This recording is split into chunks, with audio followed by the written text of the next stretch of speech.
भगतसिंग यांचे हे मत होते की देशाच्या स्वातंत्र्यासाठी आणि न्यायासाठी आवश्यक असेल तर मोठे बलिदान द्यायला तयार राहिले पाहिजे. शिक्षण आणि जागृती. ते म्हणत असत की समाजात बदल करायचा असेल तर लोकांमध्ये शिक्षण जागरूकता असणे अत्यंत महत्त्वाचे आहे. अंधश्रद्धेविरुद्ध विचार. त्यांनी अंधश्रद्धेला आणि जुन्या चुकीच्या विचारांना विरोध केला आणि वैज्ञानिक दृष्टिकोन ठेवण्यावर भर दिला. युवकांची जबाबदारी.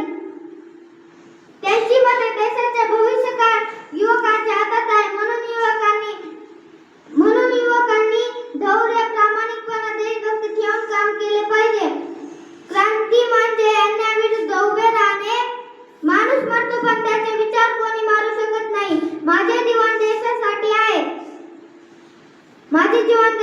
आहे. भगतसिंग यांचे विचार आपल्याला धैर्य, प्रामाणिकपणा